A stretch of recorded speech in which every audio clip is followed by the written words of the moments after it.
Welcome back, River Babes. I'm your host, Leanna Aguilera, and this is our Sweetwater Secrets preview show for episode 317, chapter 52, The Raid, which used to be called The Master, but then they changed it, and now here we are.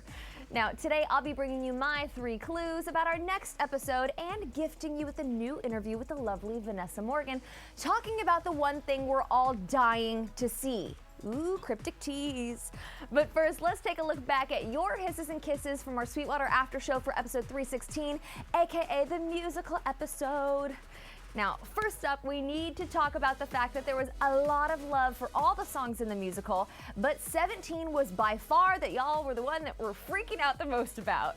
Now, kicking us off, Carlotta Skirkin wrote, "Kisses to the fact that 17, my favorite song ever, was sang by my 2 all-time favorite ships." Aw, that's so sweet. And Lily H added, in all caps I should mention, "OMG, Cole's voice blends so well with Lily's." I know, right? Who knew that Cole Sprouse was hiding such a sensational voice from us? And keeping it going, Charlene Greenhill posted, "Kisses to all the amazing 17 performances. I'm living for it." And of course, kisses to the fine-ass Chad Michael Murray. Edgar, I'm living for that also. Charlene, girl, you're speaking my language. But it seems like Carly Gretter is not going to be swayed by Edgar's pretty face, because she said, "Hisses to the weird slow clapping. It made me uncomfortable." And kisses to Betty for wearing the sweater that she wore at Jug's B-Day party in season 1. Yes, I loved that Betty wore that sweater again because first of all, it's cute as hell. And secondly, I love it when celebs and TV characters wear the same things twice because it makes me feel better about when I'm an outfit repeater, which is like every day. Moving on, Sophie Esdale, sorry girl, is bringing the key observations, writing, "Kisses to Archie for not getting punched in this episode." Such a good point, Sophie. Good job, Archie. And Gwyneth Edwards added, "Never thought I'd say this, but kisses to Penelope Blossom, Hiram Lodge, and Hermione Lodge, because even though they infuriate me constantly, at least they showed up to watch their children perform." Yeah, Alice Cooper, where the hell were you? Why is everyone else from the farm there, but you weren't clapping right next to Edgar Evernever's fine form? Questions. Next up, Julia Gomez was all about that Cheryl and Toni reunion because she commented, "Kisses to the Shoni content, love that they are together again." Same.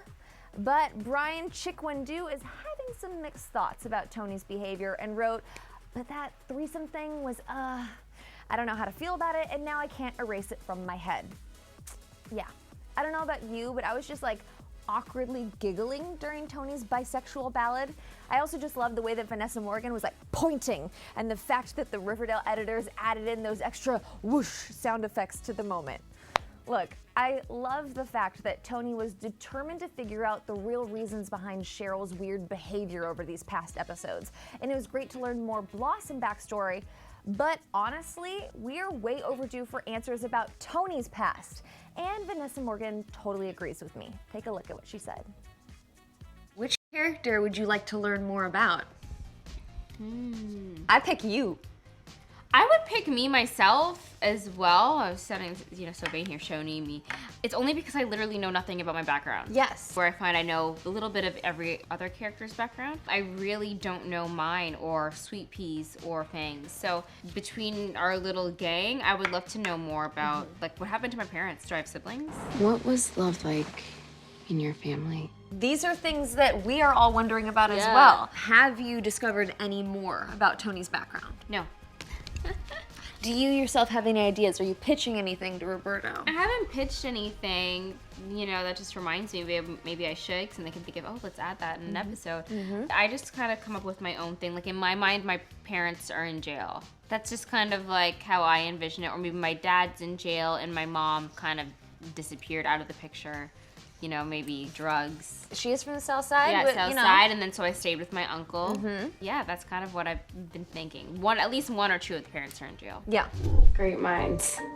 What is still on your Toni bucket list for season 3? Besides seeing her backstory of the family, I would love to see her still being the strong, confident, independent girl that she was when you met her in season 2. She didn't take BS from anybody, and I want to make sure she sticks to that. And I'd like to see her not forget about her boys.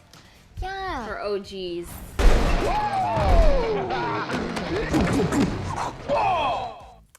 Yes. Now, what are your theories about Toni's past? Start sharing them with me in the comments, and I'll be getting to them in just a little bit. And while you're doing that, let's also play this week's promo so that we can get pumped up for all the drama and danger coming our way in episode 317. This is Cheryl Blossom. Mr. Evernever is a yummy snack. There are people with grudges. They want me dead. How dangerous is you sneaking into the farm gonna be? We're gonna get rid of the gargoyles. Don't cross me again. Jughead, I'm ready to send. Ooh, I can tell you it's going to be a delicious episode, so let's snack on my 3 clues to help curb your Riverdale cravings before Chapter 52, The Raid. Number 1, Hermione may be getting death threats, but something smells fishy in the Lodge household. Number 2, Betty's trusty bobby pin makes a comeback, and so does something else that Bughead fans have been waiting to see. And number 3, all hail Cheryl. Honestly, Madeline Petch is just really great this week, and that's all I want to say. Now, while we wait for things to go down, let's chat it up with a round of your live comments and questions. So let's get started. So first off, my producer's saying that you guys are loving my hair and my shirt. Thank you. I've had this shirt all season. I've been waiting for a good episode to wear it, and I think that this is that episode. I just think it's really cute and it goes with our set really well. And thanks guys. My hair's blonder. Let's dig into the comments though. Crazy Mash says, what if Betty asks for Cheryl's help to spy on the farm, and then Cheryl agrees, and then once she starts going, she decides not to quit? I'm dying. All I can say is, like I said in the clue, Cheryl is such a scene stealer this week. She is prime Cheryl Blossom. We get a lot of great cousin scenes together, a lot of fun references that we've been totally missing out on, a lot of really cool callbacks to season 1. Oh, remember season 1.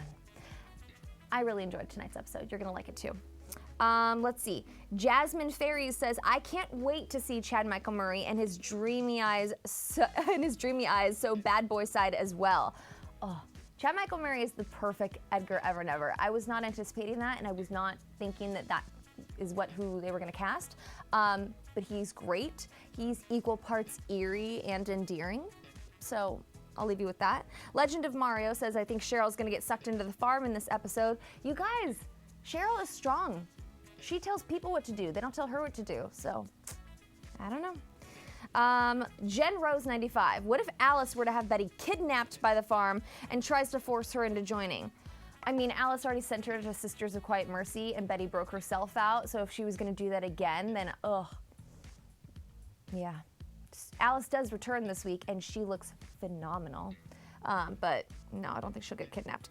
Crazy Mash, I have a weird feeling that Betty is going to invade the farm to find a recording of Alice's confessions, and that Betty is going to run into Alice there or something like that. Please confirm this.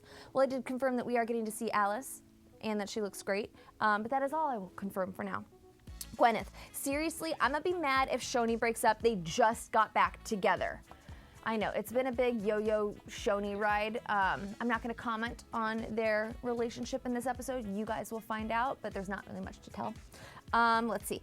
Jessica Rock says, yeah, episode 17 had been leaked and I've seen all the scenes with Cheryl in them. It had been leaked? What? And she said to Betty, I'm not your bait anymore. I'm still gonna be at the farm. I don't know. How did these episodes leak? This is crazy. You guys are getting enough spoilers between Roberto and like this show and all the other things out there. Don't leak episodes. Caroline R. Are we gonna see the core 4 at all this episode, or at least B and V? I love them so much and love your shirt, by the way. The core 4, once again, is kind of split. We won't be seeing them all together. However, you will be seeing different pairings of the core 4 that we haven't seen in a while. And yes, we're getting B and V. It's just a little bit, but makes me happy. But yes, we will be getting, I can't figure out like the math of it, but good combos of the core 4. Okay, Sarah, wait, what happens to Jughead? That was Jughead falling out of the window. Yeah, honestly, it's Riverdale. Apparently people just get in danger every single week. So this week it actually looks terrifying and I'm really worried for Jughead, but yeah, because they haven't jumped out of a window so far yet this season, so why not? Let's put that awesome stunt team in use. There is one scene tonight where you feel like you're watching Arrow, so that was kind of cool. Kate, is Betty finally getting her jacket? Betty has her Southside jacket. Do you mean the pink version that we talked about earlier this season? No, but we've seen her rock her Southside jacket and she looks like sensational in it. I was gonna say phenomenal again, but I just said that Alice looked phenomenal, so I'm trying to spread the adjectives out for the Cooper women. Ruby, maybe Toni was adopted and was abused, so her parents got sent to jail, then went to live with her uncle. I don't necessarily like that theory because I don't want to ever think about Miss Toni getting abused. However, I think that it's good that we're starting to think of her backstory. Maybe it'll spark something. Because I would love to know more about Toni. I think she was such a great character. She popped out in season 2, and I'd love to know how she became so badass. And if you guys remember in last week's episode when I ran that video with Bernadette Beck, who plays Peaches and Cream, she actually knows all of Peach's backstory and that her mom owned a pawn shop that the serpents kept raiding, and she knows more of her own backstory than Vanessa Morgan knows of Toni's. Not cool. Michaela Taylor, welcome back, girl. So my drinking game this week should definitely be every time Cheryl refers to Betty as cousin shot. Yeah. If you're over the age of 21, that's a good place to start for your drinking game. Or you could do soda, or whatever you like. Bella Adventures, what's the dynamic of Gladys's relationship with Betty? That is still to be determined. As we've seen, Gladys and Betty have had scenes together, but their interactions have been very surface level. They've never even had like an intense sit down. I don't know if Gladys likes Betty. I don't know if Betty likes Gladys. I don't think she does because she helped Jughead destroy her candy drug trailer. But I would love to see those two ladies hash it out. Here we go. Brian is hoping something Betty does causes Alice to either A, break from the farm's hold, or reveal she is deep undercover in it. Oh, that would be awesome. Can you imagine, because since Alice has that new job as, I forget what it is, a news anchor or something like that, can you imagine if the entire time she's like, it's like an undercover expose and I'm just really doing this? That would be so great and such a great twist. Do I think it'll happen? No, but that would be awesome. Sought Lover 21 says, Cheryl Blossom is going to take charge this episode, I can already tell. She doesn't follow rules, she gives them, and she's not taking BS, a queen only. Oh, I love Cheryl Blossom. And there's like one scene in particular, it's so quick tonight, but it's in the bathroom, and it's just so classic season 1 Cheryl, and it's amazing. Okay. Hello, it's me says, Vanessa posted a picture of a wolf tattoo a while ago. What happened to that? Was it a character tattoo or a Vanessa Morgan tattoo?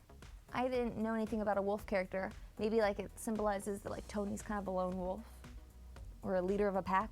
I don't know. Crona Stewart, since Veronica's parents are separating, does this mean Hiram is going to start coming after Hermione after what she did to him? I mean, I think that Hiram just kind of, like we saw in the last episode, I think that he's the one that really just wants the divorce. So we're really seeing Veronica try and figure out what that means for her family dynamic going forward. I feel really badly for Veronica because it's a really tough spot for her to be in. Clearly her parents don't always get along, but seeing the split up of any marriage is hard for a kid to go through. I was thinking how weird would it be if Hiram and Gladys got together? Because I don't want FP with Gladys anymore. I never really wanted it to happen, but they are happening right now. I miss Phallus so much. Taylor, Toni is getting targeted by a new gang, y'all, the werewolves. If there's another gang coming to Riverdale, I'm going to lose it. Can you imagine? And if that actually ends up happening, no. How many gangs are in this town? It's supposed to be a really small town, and yet there's like 1,000 different gangs. And they all just like keep multiplying. You'll see tonight, like I'm like, where did all these people come from? It's supposed to be like an itty bitty town. It's like massive and like there's all these drugs. Like, what is going on? Phallus fans be cray. You guys, I'm here with you. Oh, sad times, sad times. Johanna J, will we get more romantic Bughead scenes besides the pillow talk one? Pillow talk one. But in terms of Bughead scenes, your guess is as good as mine. I adore them. Some people like to rep sports teams. I personally like to rep my favorite ships. So March Madness. This is how I rep March Madness. Abigail, I love Phallus as a part of it, but I'm sad is another way, and I cannot lose Bughead. Oh, her emotions are taking over. I'm not sure what she's saying, but yes, we will not lose Bughead. If we do, then everyone will explode. Vidi, who's gonna get custody of Ronnie, Hiram, or Hermione? I mean, they both suck. This is true. At this point, I even forgot that like getting custody of a kid is even a thing, because the Riverdale teens already act like they run the town anyways.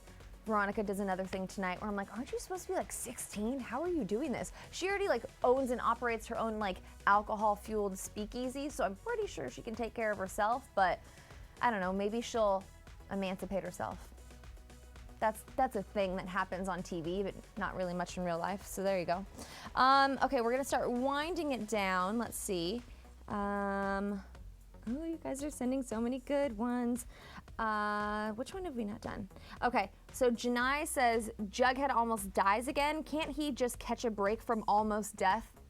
I know, right? It seems like it's either Jughead is on the brink of death or Archie's on the brink of death. At least Archie, I feel like he's really not toughened up this year, but he's really proven himself, because at the beginning of season 3, when Jughead and Archie went on their little road trip, and Jughead's like, you're kind of a liability because you always get in trouble. It's nice to see that Archie's no longer just kind of like, oh, what's going on? He's gotten the crap kicked out of himself quite a bit this season, but it's toughened up. All right, just a couple more. Ariel says, Shoni is having that Bughead roller coaster. What happens when another argument goes on? And is there another riot, right? Yeah, I feel like Bughead in season 2 had their whole up and down. This year it's Shoni's time to go through it all. It is what it happens to be.